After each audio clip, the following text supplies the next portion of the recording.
Most people believe that when you meet the person you are destined to be with, it will feel like relief, like coming home, like everything finally makes sense and the struggle is over. Carl Jung said the exact opposite. He argued that when you encounter the person who is truly meant for you, your first reaction will not be peace. It will be disturbance, irritation, maybe even conflict. Something about them will unsettle you in ways you cannot quite explain, and you will feel an emotional charge that is completely out of proportion to the situation. And the reason behind this is one of the most unsettling ideas in all of psychology. An idea that, once you understand it, will completely change how you interpret every difficult relationship you have ever had. Every argument that felt too intense. Every person you could not stop thinking about, even when logic told you to move on. Every connection that seemed to break you open against your will. There is a pattern here, and Jung spent his entire career mapping it. Here is what Jung understood that most people still do not grasp. You are not oneself. You are many. There is the version of you that you present to the world, the polished, acceptable, carefully constructed version. The one that says the right things, behaves predictably, fits neatly into the roles that were assigned to you. And then there is everything you buried. Every trait you were told was too much, too weak, too aggressive, too sensitive, too loud, too needy. Every impulse that got you punished, shamed, or ignored as a child. Jung called this buried half your shadow. Not because it is dark or evil, but because it lives in the darkness of your unconscious, hidden from your own awareness. And here is where things get fascinating. Jung discovered that we do not simply bury these parts and move on. We project them onto other people, especially onto the people we feel the strongest reactions to. Think about this carefully. The person who frustrates you in ways you cannot explain. The one who gets under your skin without doing anything obviously wrong. The one whose behavior triggers a reaction in you that is way too big for the situation. Jung would say, that is not a coincidence, that is recognition. Your unconscious mind is seeing its own hidden material reflected back at it, and that, according to Jung, is the very beginning of what he considered the most transformative kind of human connection. But this is only the first layer, because Jung identified not one, but 3 specific psychological patterns that consistently appear when 2 people are genuinely meant to transform each other's lives. And the third one, the one he spent decades researching and debating with Nobel Prize-winning physicists, is the one that almost nobody talks about. Let us start with the first pattern, the one that will make you rethink every argument you have ever had with someone you deeply cared about. Jung proposed that every human being carries what he called the shadow, the collection of traits, impulses, desires, and emotions that you have disowned, not because they are inherently bad, but because at some point in your development, you learned they were not safe to express. Maybe you were raised in a household where anger was dangerous, so you buried your assertiveness and became the peacekeeper. Maybe showing vulnerability got you hurt when you were young, so you locked away your tenderness, your softness, and you replaced it with control, with logic, with emotional distance. Maybe you were told your ambition was selfish, so you shrunk yourself to make others comfortable. These buried parts do not disappear. They accumulate. They form a second self that lives just below the surface of your awareness, and they do not stay quiet. They look for ways to be seen. They leak out in your emotional reactions, in the things that trigger you disproportionately, in the qualities you either despise or secretly admire in other people. Your shadow is always communicating. The question is whether you are listening. Now here is the part that changes everything. Jung did not believe the shadow was your enemy. He believed it was the key to your wholeness. And he observed something remarkable about how it operates in close relationships. The people who trigger your strongest emotional responses, not mild annoyance, but the deep, disproportionate, almost irrational kind, are almost always reflecting a shadow quality back at you. You might have experienced this without having the language for it. You meet someone and something about them bothers you in a way that feels strangely personal. They are too emotional, too detached, too free-spirited, too rigid, too honest in ways that make you uncomfortable. And you cannot figure out why it affects you so much, because objectively, it should not. Most people assume this means incompatibility. Jung would say it means exactly the opposite. He wrote that what we resist in others is often what we have rejected in ourselves. The person who enrages you with their emotional openness may be showing you the vulnerability you have been terrified to express your entire life. The partner who frustrates you with their fierce independence may be reflecting the freedom you never allowed yourself to claim. The one whose intensity overwhelms you may be carrying the passion you buried decades ago because someone told you it was too much. This is why destined connections so often begin with friction rather than ease. Your psyche is not reacting to a stranger. It is reacting to a mirror. And mirrors, especially the ones that show us what we have been avoiding for years, are deeply uncomfortable. Jung called this shadow projection. And he believed that truly conscious relationships, the kind that transform both people at a fundamental level, could only begin when at least one person started to recognize something radical. The thing I dislike most in you might be the thing I have not yet faced in myself. But here is where Jung's theory takes a turn that most people never expect. Because beyond the shadow, he identified something even more specific. Something that explains why certain people do not just trigger you, they captivate you. Why out of the hundreds or thousands of people you encounter in a lifetime, particular individuals become completely impossible to forget, even when you want to, even when it would be easier. He called it the anima in men and the animus in women. Though modern Jungian psychology recognizes this dynamic exists on a spectrum within all people, regardless of gender. Here is the concept, and it is genuinely startling when you first encounter it. Jung proposed that every person carries an unconscious image, a kind of internal blueprint of their ideal counterpart. This is not a fantasy you consciously chose. It was not formed by watching romantic movies or scrolling through social media. It was built in your earliest years, shaped by your parents, by your first emotional experiences, by the culture you absorbed before you could even speak, and by what Jung called the collective unconscious, the deep layer of shared human memory and archetypal patterns that connects all of us across time and geography. This inner image operates like an invisible filter, and when you meet someone who closely matches it, your psyche does not just feel attraction, it feels recognition, that uncanny sense of familiarity. I know you, not from memory, not from logic, from somewhere far deeper than either of those. You might have experienced this and dismissed it. You meet someone and within minutes, the conversation shifts, not in a superficial way, at a structural level. Like the architecture of your inner world suddenly has a visitor who knows exactly where everything is. They understand things about you that you have never said out loud. They see past the version of you that everyone else accepts at face value. Jung observed that this kind of recognition is fundamentally different from ordinary attraction. Ordinary attraction peaks early and fades when novelty wears off. Anima or animus recognition does not fade. It intensifies over time, especially during separation. This is why certain people continue to occupy your thoughts months or even years after you have lost contact with them. It is not obsession. It is not a failure to move on. It is not weakness or attachment gone wrong. It is your unconscious mind signaling that something essential remains unintegrated, that this person activated a part of your psychological development that is still incomplete. And until that work is done, your psyche will keep returning to them, not because you are broken, but because it knows you are unfinished.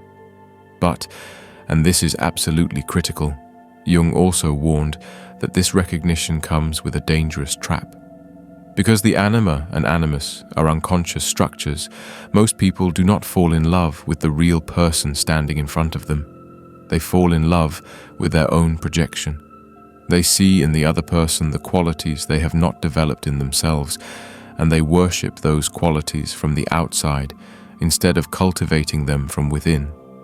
And when the real person inevitably fails to match the idealized image, because no living human can sustain the weight of someone else's unconscious fantasy, the relationship enters crisis. The partner who once seemed perfect suddenly seems flawed, the magic seems to disappear, and most people at this point either leave the relationship or settle into quiet disappointment. But Jung saw this crisis differently. He saw it as the entire point. The highest purpose of a destined relationship, in the Jungian sense, is not to complete you. It is to force you to withdraw the projection and develop those qualities within yourself. The sensitivity you admired in your partner, you must learn to cultivate it in your own heart. The courage that drew you to them, you must find it within your own character. The creativity, the warmth, the groundedness, whatever it was that made them feel like home, your task is to build that home inside yourself. When two people can do this, when they can love each other as they truly are, rather than as projections of what they need. Jung considered it one of the most powerful forms of psychological transformation available to human beings, a partnership not of dependency, but of mutual individuation. Now, here is the third pattern, the one that made Jung controversial even among his own colleagues, the one that made scientists uncomfortable and mystics claim him as their own, even though he was neither. And it is the pattern that reveals whether a connection is truly destined or simply intense. In 1952, Jung published a paper that would become one of the most debated works in the history of psychology. He called it Synchronicity, an Acausal connecting principle. And it took him over 20 years to feel ready to publish it, because he knew how it would sound. The core idea was this: certain events in life are connected not by cause and effect, but by meaning. Jung had spent decades collecting cases from his clinical practice, from his conversations with Nobel laureate physicist Wolfgang Pauli, from his own personal experiences, where events that had absolutely no causal relationship appeared together in ways that carried profound personal significance for the individuals involved. His most famous example involved a patient who was stuck in therapy, intellectually brilliant but emotionally closed off. Nothing was breaking through. During one session, she was describing a dream in which someone gave her a golden scarab beetle. At that exact moment, something tapped against Jung's office window. He opened it, and in flew a rose chafer beetle, the closest thing to a golden scarab that existed in that part of Europe. An insect that had no business being near that window at that time. The coincidence shattered the patient's rational defenses. Her breakthrough began in that instant. Jung collected hundreds of similar cases. A person thinks of someone they have not spoken to in years, and that exact day, completely unprompted, that person reaches out. Two people who are approaching a necessary reconnection begin encountering the same unusual symbol, the same number, the same phrase, independently, without any communication, in the days before their paths cross again. A man considers ending a relationship, and in that same week, 3 unrelated strangers say the exact words he needed to hear to make his decision. A woman moves to a new city for reasons she cannot fully articulate, and the person she was always meant to meet lives on the same street. Now, Jung was not being mystical. He was being painstakingly precise.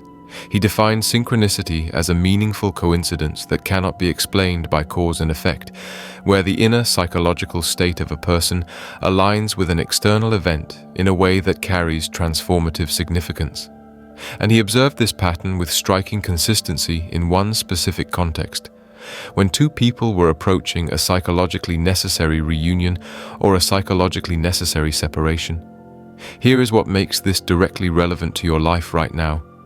Jung believed that synchronicities increase in frequency when you are approaching a major transition in what he called your individuation, his word for the lifelong process of becoming who you truly are beneath the masks and the roles and the projections.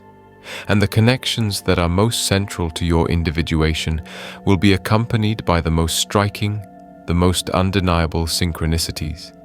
If you have ever experienced a period where a specific person kept appearing in your life through seemingly impossible coincidences, if you thought of someone and then encountered their name 3 times that same day in completely unrelated contexts, if events seemed to arrange themselves to place you in the same room at the same time, if a song played at exactly the moment you were thinking of them, Jung would not have called any of that random.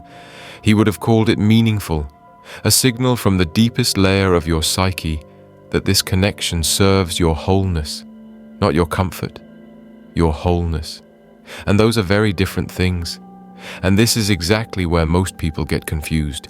They feel the synchronicities, they notice the signs, and they interpret them as proof that the relationship should be easy, that the universe is telling them everything will work out without effort. But that is not what Jung meant at all. The synchronicities are not a promise that it will be painless. They are a signal that it will be important, that this connection, whether it lasts a season or a lifetime, carries weight for your psychological development. Because here is the part that separates Jung's understanding of destiny from every shallow, feel-good interpretation you have ever heard. Jung never said destiny would make love easy. He said destiny would make love necessary. The person who is meant for you, in the Jungian sense, is not the one who soothes your ego. It is the one who dismantles it, the one whose presence forces you to confront your shadow, withdraw your projections, and become psychologically whole. Not because they are trying to hurt you, but because who they are at their core activates everything in you that is still unfinished. That process is painful. It is supposed to be. Jung called the full journey individuation, the process of integrating the conscious and unconscious parts of yourself into a unified whole. And he believed that certain relationships function as the most powerful catalysts for this journey. They are not rewards for being ready. They are invitations to become ready. This is why these connections so often involve cycles of closeness and distance, coming together and then being pulled apart. Each period of separation is not a failure of the relationship. It is the psyche creating necessary space for the internal work that the connection demands. During these separations, something shifts, quietly at first, then undeniably. One person finally learns to set the boundaries they have been avoiding their entire life. They stop saying yes when they mean no. They stop abandoning themselves to keep someone else comfortable. The other discovers the vulnerability they had locked away behind walls of self-protection. They learn that strength is not the absence of softness, but the courage to show it. One finds self-worth that was buried under years of people-pleasing, and they start making choices based on what they actually need rather than what earns approval. The other confronts a fear of true intimacy that they had disguised as independence or emotional maturity or strength. You start noticing changes in yourself that you did not consciously choose. The kind of attention that used to satisfy you no longer does. The relationships that once felt acceptable now feel hollow. Your standards shift, not because you became picky, but because you became honest. And though you may not connect these changes directly to that one person, they began the moment that connection entered your life. None of this is punishment. None of it is the universe being cruel. All of it is preparation. And when, if these two people return to each other after this inner work has been done, the relationship they build is fundamentally different from what they had before. There is no desperate clinging, no anxious pursuit, no emotional games, no power struggles disguised as love. Instead, there is something far more rare. Two psychologically whole individuals choosing each other freely, not from desperation, not from loneliness, not from projection, from genuine recognition, from conscious, earned awareness. Jung wrote that this kind of love, individuated love between two people who have each done the difficult inner work, is among the rarest and most valuable experiences available in human existence. Not because it is impossible, but because it requires both people to do the one thing most of us spend our entire lives running from: looking honestly at ourselves. And this brings us to something worth sitting with. If you are listening to this right now and thinking of a specific person, someone who challenged you, disrupted your certainty, showed you parts of yourself you were not ready to face, maybe even broke your heart in the process, consider this possibility. The intensity of what you felt was not evidence that they were wrong for you. It may have been evidence that they activated something in your psyche that is still waiting to be integrated, still waiting to be claimed, still asking you to grow. Whether that means finding your way back to each other or simply completing the transformation they set in motion, that is your path to walk. But the growth was never optional. It was always the point. If this shifted something in how you understand your own experiences, subscribe to this channel. We go deep into the psychology behind human connection, identity, and transformation. Because understanding why you feel what you feel is the first step toward becoming who you are actually meant to be. Hit the notification bell so you do not miss what is coming next, because the next video goes even deeper into Jung's framework for recognizing which connections are meant to last and which ones were meant to teach. Jung once wrote that the meeting of two personalities is like the contact of two chemical substances. If there is any reaction, both are transformed. If someone transformed you, even through pain, even through distance, even through silence, the reaction was real. The chemistry was real. And the version of yourself that emerged on the other side of that connection, that version is more you than the one who existed before they arrived. That is what destiny looks like in Jungian psychology. Not a fairy tale, not effortless bliss, but two people who, by encountering each other, were forced to encounter themselves, and in doing so became capable of a kind of love that most people only read about. Which connection in your life forced you to face something about yourself you had been avoiding? I would genuinely like to hear your answer. Share it in the comments.